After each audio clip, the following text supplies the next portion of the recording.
तो आज की जो ये वीडियो बन रही है, जो लेक्चर अभी आप सुनेंगे मेरा, वो पेंटिंग के पेपर के ऊपर है। अभी आप लोगों का नवंबर 2021 के अंदर 10 तारीख में जो 12th क्लास का पेपर होने वाला है वो पेंटिंग का होने वाला है। ये बोर्ड पर आप कुछ क्वेश्चन देख रहे होंगे, इन क्वेश्चंस के आंसर क्या क्या होने चाहिए, इन्हीं क्वेश्चंस के जवाब जानेंगे हम इस वीडियो के अंदर। अभी जिन जिन के पास किताबें हैं, जिनके पास कोर्स पहुंच गया है, वो कृपया अपनी पेंटिंग की बुक खोल लें और खोलने के बाद आप पेज नंबर 145 पर आ जाएं, ठीक है, जो कि हिंदी मीडियम की है। यहां पर आपका एक नमूना प्रश्न पत्र दिया गया है। इसी नमूना प्रश्न पत्र को मैं यहां पर सॉल्व करवाने वाला हूं। इसके आंसर भी आपको इसी के अंदर ही मिलेंगे। बस आपको उन्होंने अच्छे से पढ़ लेना है, रट्टा नहीं मारना है, अच्छे से पढ़ लेना है। तो पहला जो क्वेश्चन आप देख रहे हैं बोर्ड पर लिखा हुआ है, पहाड़ी कलम शैली क्या है? पहाड़ी लघु चित्रकला की विषय वस्तु का नाम बताइए। इसी टाइप से क्वेश्चन पूछा जाता है। 30 नंबर में आपका ये पेपर बनेगा, 30 नंबर में आपका ये पेपर बनेगा और हर एक क्वेश्चन आपका 2 नंबर में होगा। अब इसके अंदर आपके क्वेश्चन भी दिए गए हैं और साथ में आंसर भी दिए गए हैं। तो जो आप ऊपर क्वेश्चन देख रहे हैं पहाड़ी शैली वाला, तो आपने इसके बारे में थोड़ा सा क्या जवाब देना है कि यह शैली जो हिमालय की तलहटी के क्षेत्रों में, एक ऐसी शैली जो हिमालय की तलहटी के क्षेत्रों में जैसे कि पंजाब, गढ़वाल और जम्मू में विकसित हुई, ठीक है, पहाड़ी शैली के नाम से जानी जाती है। मुगल प्रभाव के बावजूद देशी शैली इसकी प्रमुख विशेषता रही है। यानी कि पहाड़ी शैली में जो मुगल लघु चित्रकला शैली है वो भी इसमें हमें देखने को मिलती है, लेकिन फिर भी इसके अंदर जो मुख्य विशेषता रही है वो रही है देशी शैली की। समझ में आ गया होगा आप लोगों को। अब इसके बाद आप दूसरा क्वेश्चन देख रहे हैं कि प्रसिद्ध काव्य गीत गोविंद ने किस प्रकार बसोली पेंटिंग को प्रभावित किया। बसोली पेंटिंग से संबंधित पूछा जा रहा है और स्पेशली गीत गोविंद के बारे में पूछा जा रहा है, ठीक है। अभी आप अपनी बुक में देखेंगे, हमने ये पढ़ा भी था बसोली पेंटिंग के बारे में, गीत गोविंद का। ये 9वां चैप्टर है आपका, 9वां चैप्टर है पहाड़ी चित्रकला शैली। तो पहाड़ी चित्रकला शैली के अंदर जो यहाँ पर गीत गोविंद के बारे में जो पूछा गया है, क्वेश्चन क्या था, प्रसिद्ध काव्य गीत गोविंद ने किस प्रकार बसोली पेंटिंग को प्रभावित किया। तो अब जो बसोली पेंटिंग है इसके चित्रकार का नाम है मानकू। तो एक काव्य है गीत गोविंद, उससे प्रभावित होकर मानकू ने एक चित्र बनाया राधा की प्रतीक्षा में कृष्ण। और स्पेशली बसोली पेंटिंग के अंदर जो चित्र ज्यादातर बनाए गए हैं वो पौराणिक और धार्मिक कथाओं पर आधारित है, ठीक है। इतना सही जवाब आपको लिखना था। 2 नंबर का क्वेश्चन है तो उतना ही लिखना है, ज्यादा से ज्यादा 25 से 30 शब्दों के अंदर। इसके बाद आप तीसरा प्रश्न देख रहे होंगे, लिखा हुआ है कि हैदराबाद शैली ने दक्कन पेंटिंग का कोई उदाहरण बताइए और उसकी विषय वस्तु के बारे में विस्तार से बताइए। ये तीसरा प्रश्न बोर्ड पे आपको नजर आ रहा होगा, दक्कन स्कूल शैली की। तो दक्कन स्कूल का जो क्षेत्र रहा है वो दक्षिण भारत में नर्मदा और कृष्णा नदियों के बीच में रहा है। यानी कि दक्षिण भारत के अंदर 2 नदियां हैं दिए गए हैं यहाँ पे, एक नर्मदा नदी और दूसरा कृष्णा नदियां। इन दोनों के बीच की जो जगह रही है वहां पर जो शैली फली फूली उसे दक्कन स्कूल शैली के नाम से जाना जाता है। अब इस शैली के अंदर हम देखेंगे कौन कौन से चित्र आपने देखे। तो एक तो आपका सूफी संत निजामुद्दीन औलिया अपने शिष्य अमीर खुसरो द्वारा गाए गए एक सूफी गीत का आनंद ले रहे हैं। इसके बाद आप अगला प्रश्न देखेंगे, कंपनी शैली की पेंटिंग का एक उदाहरण दो और उस पर यूरोपियन प्रभाव को परिभाषित कीजिए। इंपॉर्टेंट है ये क्वेश्चन, ठीक है। तो इसका जवाब आपने क्या देना है, इसका जवाब जो आप देंगे तो सबसे अच्छा उदाहरण है आपका कंपनी शैली का कश्मीरी कलाकारों का एक समूह। एक चित्र आपने देखा होगा अपनी पेंटिंग की बुक में जिसमें कुछ कश्मीरी कलाकार बैठे हुए हैं, ठीक है। और उसमें आप देखेंगे कि हरा गहरा रंग है, गेरू और लाल आकृति के सफेद कपड़े हैं। जैसा कि आप देखते हैं कि रेशमी ज्यादातर जो कपड़े हैं, है ना, उनकी बुनाई कढ़ाई का जो काम है वो कश्मीर के अंदर होता है। तो यहाँ पर जो समूह दिखाया गया कश्मीरी कलाकारों का, कोई ना कोई जैसे कि कालीन हो गया, है ना, या फिर कोई कंबल हो गया, उसको बुनते हुए दिखाया गया है। तो यहाँ पर जो इस चित्र के अंदर जो रंगों का प्रभाव है उसमें आप देखेंगे कि गहरा रंग दिखाया गया है और रंग कौन कौन सा रंग इसमें दिखाया गया है, गेहूं है और लाल आकृति के सफेद कपड़े। तो प्रकाश और छाया थोड़ी सी हम इस पर डालें तो छाया का बहुत कम प्रयोग हुआ है और बिंदु चित्रण के साथ मॉडलिंग ज्यादा की गई है। परिदृष्टि कैसी है इसकी, तो इस पेंटिंग में छत और फर्श का अच्छा परिदृश्य दिखाया गया है। यानी कि कुल कहने का मतलब यह हुआ कि उस चित्र के अंदर आपको जो चीजें नजर आ रही हैं उसी का वर्णन आपने कर देना है, वही कंपनी शैली है। समझ में आ गए, क्योंकि इसमें कंपनी शैली की विशेषता पूछी गई थी। तो कंपनी शैली में जो चित्र बनाया गया है उसमें जो भी आपको नजर आ रहा है एक बार अपनी बुक में खोलकर देख लेना, उसी चीज का वर्णन कर देना। अब आती है बात अगले क्वेश्चन की, बैल वाली मोहर के बारे में बताओ और इसे किस स्थान पर पाया गया। चौथे क्वेश्चन का जो आंसर है वो है कि मुद्रा सेल खड़ी की बनी है और बैल की उत्कीर्ण आकृति शौर्य और शक्ति की प्रतीक है। बैल वाली मोहर हमने देखा था ना, बैल वाली मोहर पे एक बैल बना हुआ है जिसका बहुत ही ऊंचा सा उठा हुआ कुबड़ है और उसके गले से लेकर उसके पैरों तक लटकती चादर है। और जो बैल वाली जो मोहर बनी हुई है वो एक प्रोफाइल में बनाई गई है। बैल के ऊपर खाली जगह में कुछ लिखा गया है जिसे हम हड़प्पा लिपि कहते हैं, जो आज तक पढ़ी नहीं जा सकी है। तो आपने जो इसके अंदर लिखना है, अगर ऐसे भी लिख दोगे तो चलेगा। बाकी आपने बैल वाली मोहर के बारे में लिखना क्या है, जैसा आपने उसके अंदर देखा, यानी कि मुद्रा सेल खड़ी की बनी हुई है। मुद्रा बोले तो मोहर, मोहर जो है वो किसकी बनी हुई है, सेल खड़ी या पत्थर की। तो बैल की जो उत्कीर्ण आकृति है उसमें शौर्य और शक्ति का प्रतीक है। जैसा कि हम देख रहे हैं कि उस बैल की कुबड़ और सींगों के आकार को विस्तार देकर प्राप्त किया गया है। गर्दन का तिरछा रेखीय मोटिफ बैल के यौवन और शक्ति को अभिव्यक्त करता है। अच्छा, ये मोहर जो है वो उसका संबंध कहां से है, मोहनजोदारो से, लगभग 2500 ईसा पूर्व। जब 2500 ईसा पूर्व पहले मोहनजोदारो नाम की एक मतलब हड़प्पा नाम की एक सभ्यता थी और उसमें जो सबसे पहला शहर खोजा गया था वो मोहनजोदारो था, जहां पर खुदाई के समय ये मोहर प्राप्त हुई थी। तो ये 4 क्वेश्चन के जवाब आपको अच्छे से समझ में आ गए होंगे। ठीक है, अभी आगे हम और भी इसमें क्वेश्चन पढ़ेंगे।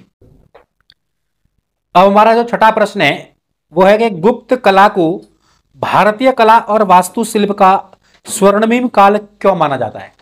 छठा क्वेश्चन बोर्ड के ऊपर देखेंगे आप, तो आपको बताना है।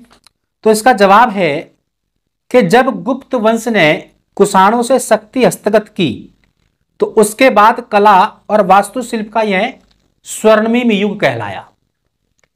इस काल का सबसे महत्वपूर्ण योगदान अजंता पेंटिंग और बुद्ध प्रतिमाएं हैं। यानी कि एक काल था गुप्त काल, और गुप्त काल में भी गुप्त वाकाटक का शासन काल। तो कहा जाता है कि उसके शासन काल में अजंता की गुफाओं का निर्माण किया गया है ना, जो कि बौद्ध भिक्षुओं के अध्ययन का केंद्र बना और उनके पूजा पाठ का भी केंद्र बना। तो अजंता की जो गुफाएं हैं वो कुल गुफाएं 29 हैं, जिसमें कुछ अधूरी हैं और कुछ पूर्ण हैं। इतना कुछ आपने लिखना नहीं है, ये आपने पढ़ा होगा। तो इस काल का जो आपने लिखना है वो देखो क्या लिखना है कि इस काल का सबसे महत्वपूर्ण योगदान अजंता पेंटिंग और बुद्ध की प्रतिमाएं हैं। इसके अलावा इस काल में साहित्य के क्षेत्र एवं अन्य क्षेत्र जैसे कि ज्योतिषी, खगोल विज्ञान, गणित आदि में भी बहुत विकास हुआ। प्रसिद्ध सारनाथ बुद्ध इसी कला का है। कला की प्रत्येक रूपों में इस काल के कलाकारों ने अत्यधिक सौष्ठवता प्राप्त की। तो यही आंसर आपने अपने इस क्वेश्चन का देना है। जैसा कि मैं पहले भी बोल चुका, दोबारा से फिर कह रहा हूं कि आपकी पेंटिंग की जो बुक है उसमें पेज नंबर 145 पर एक प्रश्न पत्र का नमूना दिया गया है।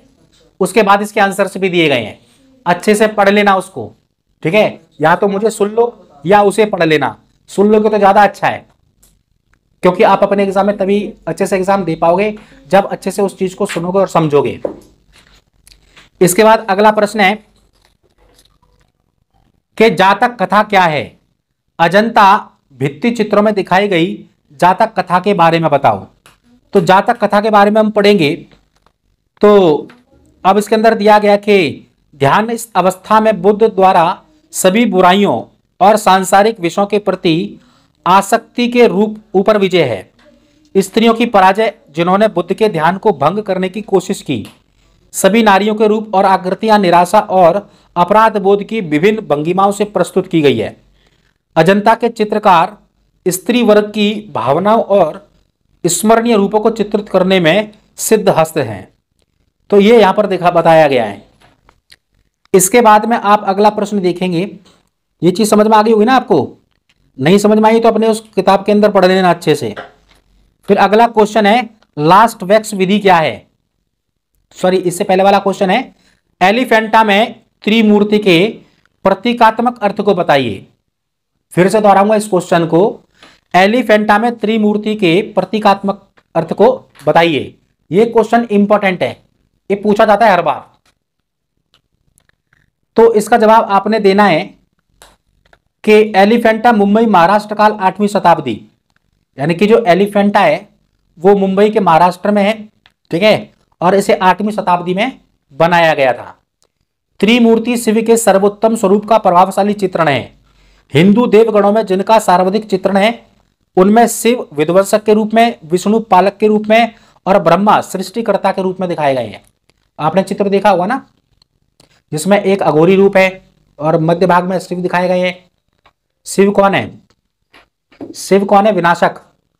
पालनहार कौन है? विष्णु। और सृष्टि के रचयिता कौन है? ब्रह्मा। यही इसके अंदर त्रिमूर्ति में आपको देखने को मिलता है, यही आपने लिखना है।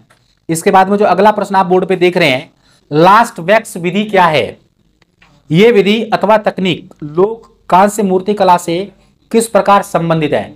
वेरी मोस्ट इंपॉर्टेंट क्वेश्चन, ठीक है, ये भी आपका एग्जाम में पूछा जाता है। इस क्वेश्चन का जवाब पढ़ने से पहले मैं आपको बता दूं कि आपका पेंटिंग का जो पेपर है वो पूरा 100 नंबर का होता है, जिसमें 70 नंबर आपके प्रैक्टिकल के होते हैं और 30 नंबर आपके थ्योरी एग्जाम के होते हैं। अगर आप प्रैक्टिकल के अंदर पास हो जाते हो तो ये मत समझ लेना कि आप पास हो गए, आपको थ्योरी एग्जाम भी पास करना होता है। अब आपने पेंटिंग में थ्योरी के अंदर कितने नंबर लाने के आप पास हो जाओ, तो कम से कम 10 नंबर आपको पेंटिंग के अंदर लाने होते हैं, ठीक है। अगर मैं और भी कम से कम बात करूं तो 8 नंबर तो कम से कम आपके पेंटिंग के अंदर आने चाहिए 30 में से। अगर 8 में से अगर 7.5 भी रह गए ना तो आप फेल हो उसके अंदर। 10th की तरह नहीं, 10th के अंदर आप पेंटिंग में 1 नंबर लाओ, 2 नंबर लाओ, पास हो जाओगे, क्योंकि इसमें पेंटिंग में आपका प्रैक्टिकल में पास होना जरूरी होता है। लेकिन 12th में क्या होता है कि प्रैक्टिकल के साथ साथ आपको थ्योरी एग्जाम भी पास करना होता है। तो चलिए पढ़ लेते हैं लास्ट वैक्स विधि क्या है। तो लास्ट वैक्स विधि की तकनीक, फिर से कह रहा हूं बहुत इंपॉर्टेंट क्वेश्चन है, इस पर ध्यान देना, क्योंकि अगर आप पूरा पेपर नहीं भी कर पाए तो कम से कम 10 नंबर तो ला सकते हैं ना इंपॉर्टेंट क्वेश्चंस को करके। तो मिट्टी द्वारा मूर्तियों को बनाकर इसे पकाया जाता है। पहले मिट्टी की मूर्ति बनाई जाती है, फिर उसको पकाया जाता है। मधुमक्खियों का मोम इन मूर्तियों पर लपेटकर सांचा तैयार किया जाता है। जो मूर्ति बनाई जाती है उस पर फिर मधुमक्खी का मोम लपेटा जाता है और उस फिर सांचा तैयार किया जाता है। इसके चारों तरफ मिट्टी का लेप किया जाता है और फिर से क्या करते हैं, वो मोम लगाने के बाद फिर से मिट्टी का लेप लगाया जाता है उस मोम के ऊपर। फिर क्या करते हैं, इसके चारों तरफ मिट्टी का लेप लगा दिया, फिर उसको धूप में सुखा लिया जाता है। धूप में सुखाने के बाद ताप देकर मोम को पिघलाकर निकाला जाता है और फिर दोबारा से उसको आग में तपाया जाता है सुखाने के बाद। और जब तपाया जाएगा तो जो मोम है वो पिघल जाएगा। पिघलने से क्या होगा, वो जगह खाली हो जाएगी, है ना। और सांचे को तोड़कर मूर्ति निकाल ली जाती है।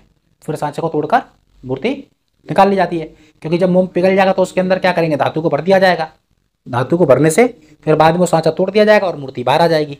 तो ये जो प्रोसेस है वो क्या कहलाता है, लास्ट वैक्स विधि। तो मध्य प्रदेश के जनजातीय लोगों के द्वारा डोकरा कांस्य प्रतिमाएं, आपने देखा होगा पड़ा हुआ डोकरा जो कांस्य मूर्ति है, उसका संबंध कहां से था, मध्य प्रदेश से। मध्य प्रदेश में एक जनजाति समुदाय है, ठीक है, वो इस विधि का इस्तेमाल करके कांसे की मूर्तियां जो होती थी, कांसे की जो प्रतिमाएं होती थी उनको बनाया करती थी। वे लास्ट वैक्स विधि के अंदर बहुत ज्यादा कुशल थे, ठीक है। इसके बाद आप अगला क्वेश्चन देख रहे होंगे कि कौन सा भारतीय इस्लामिक स्मारक विश्व के आश्चर्य में एक माना जाता है, बताइए। तो इसका जवाब तो सभी लोग जानते हैं और आपको भी मालूम होगा कि ताजमहल ही वो ऐसा एक इस्लामिक इमारत है या स्मारक है जो दुनिया के अंदर आश्चर्य के रूप में जाना जाता है, जिसे 7वां अजूबा कहते हैं। इसी के बारे में आपको बताना है। तो नाम क्या है उसका, ताजमहल स्थान कहां पर है, आगरा। किस काल में इसको बनाया गया था, तो 1632 से लेकर 1654। 1632 में इसे बनाना शुरू किया था और 1654 में ये कंप्लीट हुआ। और किस शासक ने इसको बनवाया था, तो इसके निर्माता का नाम है मुगल सम्राट शाहजहां। तो ताजमहल को बनाने में सफेद संगमरमर पत्थर का प्रयोग किया गया है। ताजमहल यमुना नदी के किनारे पर स्थित है। सबसे ऊंची गुंबद 186 फुट ऊंची है। अब ताजमहल के अंदर जो सबसे ऊंची गुंबद है उसकी ऊंचाई कितनी है? 186 फीट। इमारत के चारों कोनों में 4 मीनारें हैं जिसकी ऊंचाई 163 फीट है। दोहरी परत वाली गुंबदें और मीनारें ईरान की शैली में बनी हुई हैं, जबकि मेहराब और बालकनी पार्शियन शैली में बनी हुई हैं। ये इसकी विशेषता थी, यही आपको उसमें लिखनी है 2 नंबर के अंदर। इसके बाद जो अगला क्वेश्चन है, गोल गुंबद के निर्माण में किन सामग्रियों का प्रयोग किया गया? इसका निर्माण काल और स्थान बताइए। यह भी बहुत इंपॉर्टेंट क्वेश्चन है, ये भी बहुत इंपॉर्टेंट क्वेश्चन है। ये पिछले कई एग्जामों में पूछा गया प्रश्न है, तो अगर ये दोबारा से फिर आ जाता तो आप इसका जवाब दे सकते हैं। तो गोल गुंबद, तो इसका जो काल है वो है 17वीं शताब्दी। तो 17वीं शताब्दी में इसको बनाया गया था और इसका स्थान है बीजापुर। निर्माता का नाम है मोहम्मद आदिल शाह। मोहम्मद आदिल शाह जब शासन कर रहा था बीजापुर में, तब उसने इस गुंबद को बनवाया था। तो गोल गुंबद के निर्माण के लिए पक्की ईंटों का इस्तेमाल किया गया है। पक्की ईंटों का मतलब समझते हैं ना कि पहले ईंट बनाई गई मिट्टी से, फिर उसको आग में तपाकर पकाया गया, फिर उन ईंटों का इस्तेमाल इसके निर्माण में किया गया, जिन्हें चूने के गच के साथ मजबूती से जोड़ा गया। तो पहले सीमेंट की व्यवस्था तो थी नहीं, तो चिनाई जो होती थी वो चूने से होती थी। और गोल गुंबद पर जो हमें प्रभाव देखने को मिलता है वास्तुकला का, उसमें 3 प्रकार की वास्तुकला हमको देखने को मिलती है, मिस्र की, तुर्की की और पार्सियन की। यानी कि मिस्र, तुर्की और पार्सियन वास्तुकला का प्रभाव इस गोल गुंबद में देखने को मिलता है। यह जवाब आपने देना है, ठीक है।